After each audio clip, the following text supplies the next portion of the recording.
نحمده ونصلي على رسوله الكريم أما بعد أعوذ بالله من الشيطان الرجيم بسم الله الرحمن الرحيم اقرأ باسم ربك الذي خلق پڑھیے اپنے اس رب کے نام سے جس نے پیدا کیا۔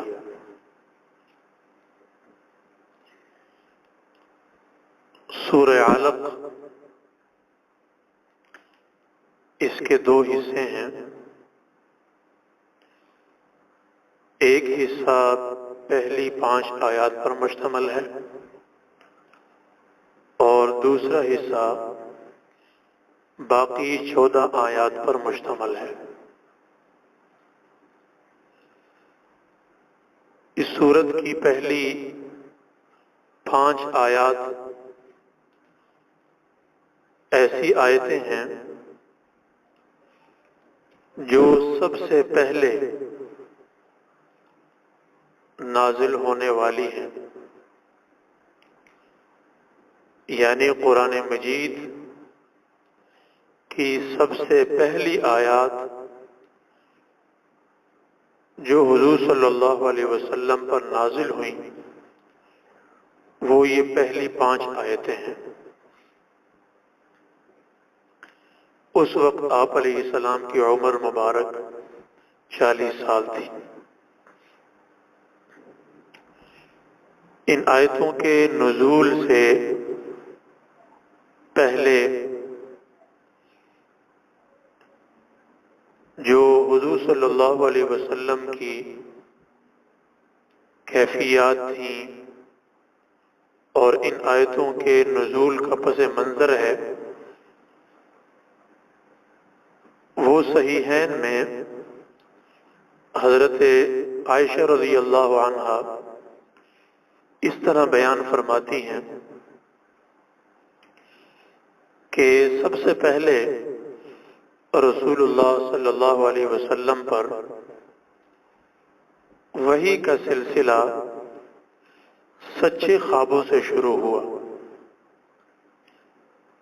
جس کی کیفیت یہ تھی کہ جو کچھ آپ خواب میں دیکھتے تھے بالکل اس کے مطابق واقعہ پیش آتا تھا اور اس میں کسی تعبیر کی بھی ضرورت نہ ہوتی تھی۔ صبح کی روشنی کی طرح واضح طور پر خواب میں دیکھا ہوا واقعہ سامنے آ جاتا تھا۔ یہ کیفیت آپ علیہ السلام کی تقریباً چند مہینوں تک رہی۔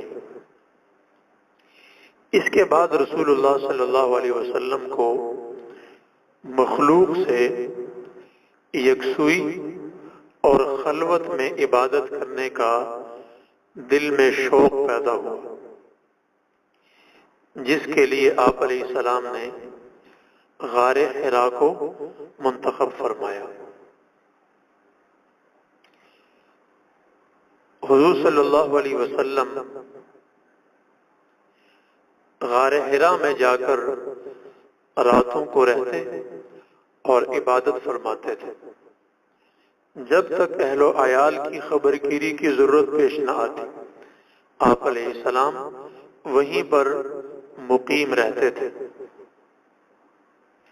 اور اس وقت کے لیے آپ ضروری توشہ، کھانے پینے کی ضروریات ساتھ لے جاتے تھے، اور جب توشہ ختم ہوتا تو حضرت خدیجہ رضی اللہ عنہا کے پاس تشریف لاتے اور مزید کچھ دنوں کے لیے توشہ لے جاتے تھے، یہاں تک کہ آپ علیہ السلام اسی غار حرا میں تھے کہ اچانک آپ علیہ السلام پر وحی نازل ہوئی۔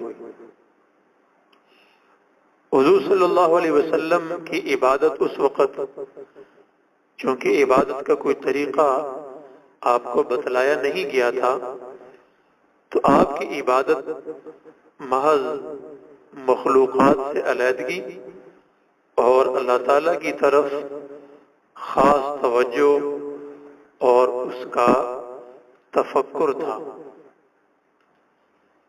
وہی آنے کی صورت یہ تھی کہ حضرت جبریل علیہ السلام آپ کے پاس آئے اور آپ سے کہا اقرا، پڑھیے۔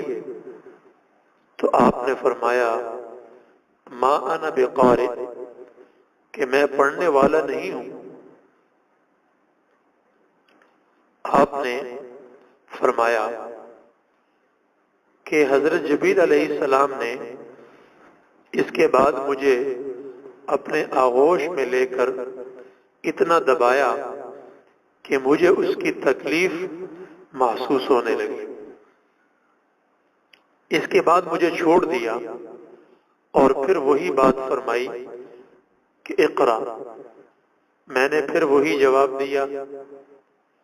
پھر حضرت جبریل علیہ السلام نے دوبارہ آغوش میں لے کر اتنا دبایا کہ مجھے اس کی تکلیف محسوس ہونے لگی، پھر چھوڑ کر فرمایا اقرا، تو میں نے وہی جواب دیا کہ ما انا بقارئ، کہ میں پڑھنے والا نہیں ہوں۔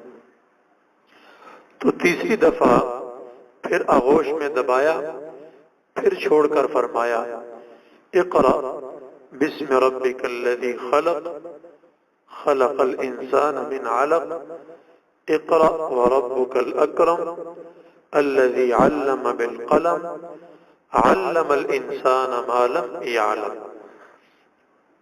یہاں تک جب یہ آیتیں نازل ہوئیں تو حضور صلی اللہ علیہ وسلم یہ آیتیں لے کر اپنے گھر تشریف لائے اور آپ علیہ السلام کا جسم مبارک کانپ رہا تھا۔ حضرت خدیجہ رضی اللہ عنہا کے پاس آ کر آپ نے فرمایا زملونی زملونی، مجھے ڈھانپ دو، مجھے ڈھانپ دو۔ تو آپ علیہ السلام کے اوپر حضرت خدیجہ رضی اللہ عنہا نے کپڑا اوڑھ دیا۔ جب آپ علیہ السلام کی کیفیت جاتی رہی تو حضرت خدیجہ رضی اللہ عنہا کو غار حرا کا پورا واقعہ سنایا اور فرمایا کہ اس سے مجھ پر ایک ایسی کیفیت طاری ہوئی ہے کہ مجھے اپنی جان کا خوف ہو گیا۔ حضرت خدیجہ رضی اللہ عنہا انتہائی عقل مند اور ہوشیار خاتون تھی۔ اس وقت ان کی عمر 55 سال تھی اور آپ علیہ السلام کی زوجیت میں آپ کے ساتھ 15 سال گزار چکی تھی۔ تو انہوں نے تسلی دی کہ ہرگز نہیں، اللہ تعالیٰ آپ کو ہرگز ناکام نہ ہونے دیں گے، کیونکہ آپ صلہ رحمی کرتے ہیں، بوجھ میں دبے ہوئے لوگوں کا بوجھ اٹھا لیتے ہیں، بے روزگار آدمیوں کو روزگار پر لگا دیتے ہیں، مہمانوں کی مہمان نوازی کرتے ہیں، مصیبت زدوں کی آپ امداد کرتے ہیں۔ اس کے بعد حضرت خدیجہ رضی اللہ عنہا آپ علیہ السلام کو اپنے چچا زاد بھائی ورقہ بن نوفل کے پاس لے گئیں۔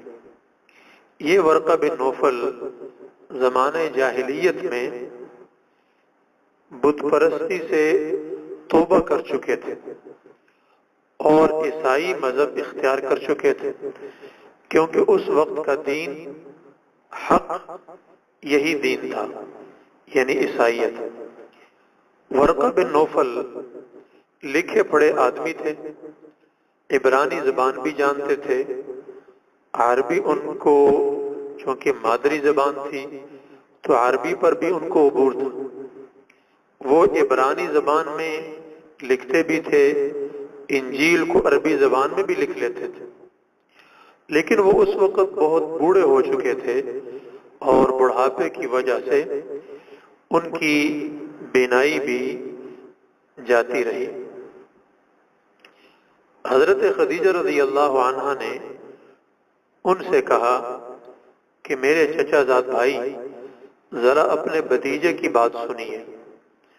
ورقہ بن نوفل نے حضور صلی اللہ علیہ وسلم سے حال دریافت کیا تو آپ علیہ السلام نے غار حرا میں جو کچھ دیکھا وہ بیان کیا۔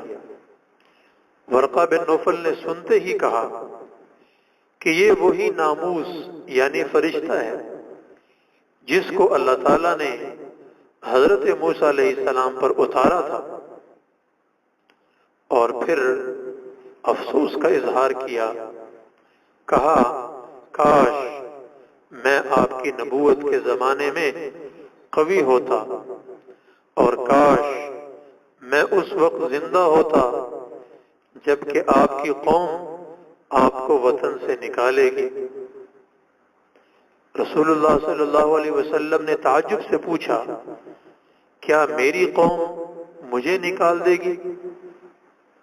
ورقہ نے کہا، بلا شبہ نکالے گی، کیونکہ جو بھی کوئی آدمی دنیا میں اس طرح کا پیغام حق اور دین حق لے کر آیا ہے جو آپ لائے ہیں، تو اس کی قوم نے اس کو ستایا ہے اور اپنے وطن سے نکالا ہے، اور اگر میں وہ زمانہ پا لیتا تو میں آپ کی بھرپور مدد کرتا، مگر ورقہ اس کے چند ہی روز بعد انتقال کر گئے۔ تو پہلی آیت اقرأ بسم ربک الذی خلق، پڑھیے اپنے رب کے نام سے جس نے پیدا کیا۔ اس سے اہمیت معلوم ہوتی ہے تعلیم کی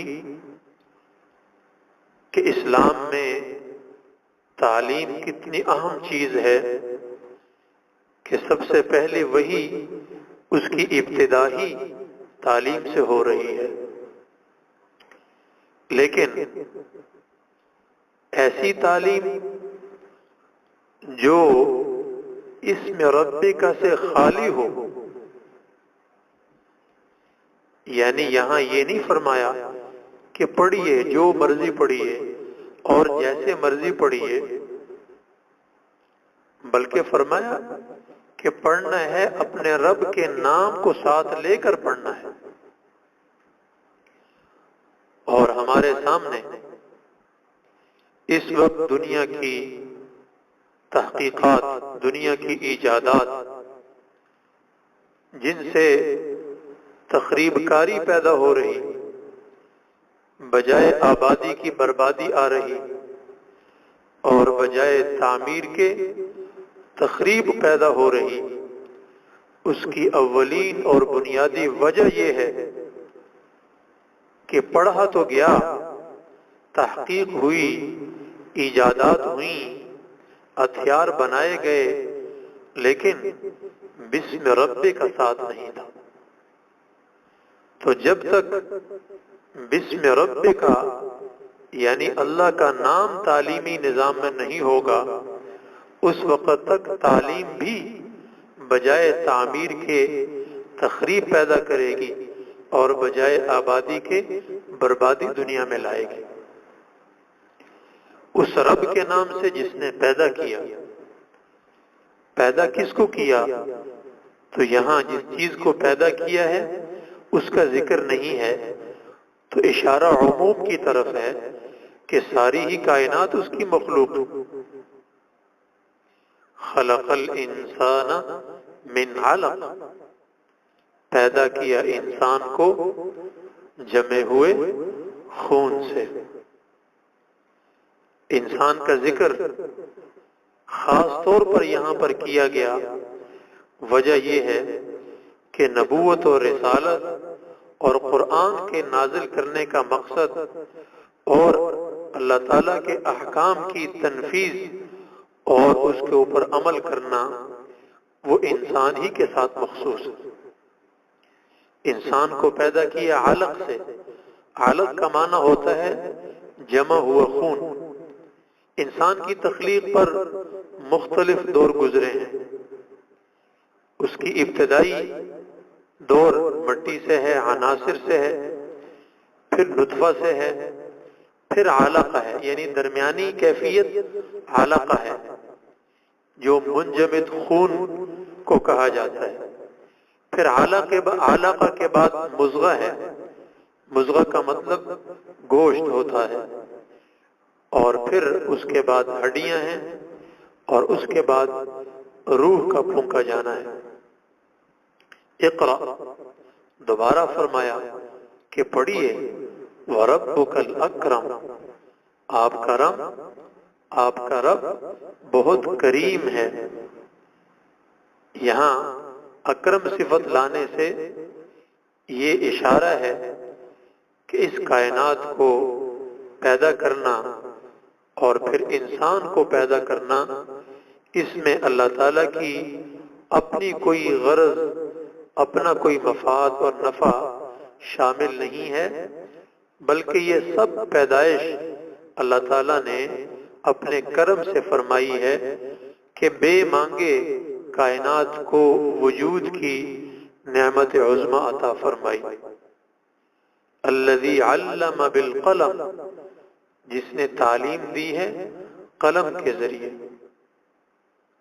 تعلیم قلم کے ذریعے دی۔ تعلیم کی عام صورتیں دو ہی ہیں، ایک زبانی تعلیم اور دوسرے بذریعہ قلم کے، یعنی تحریر اور خط سے۔ علم الانسان ما لم یعلم، کہ انسان کو وہ علم دیا جو وہ نہیں جانتا تھا، یعنی انسان باقی تمام مخلوقات سے جو ممتاز ہوتا ہے، باقی حیوانات سے جو اس کو امتیازی شان حاصل ہوتی ہے، وہ تعلیم کے ذریعے سے ہے، علم کے ذریعے سے ہے۔ سبحان ربک رب العزت عما یصفون وسلام علی المرسلین والحمد للہ رب العالمین۔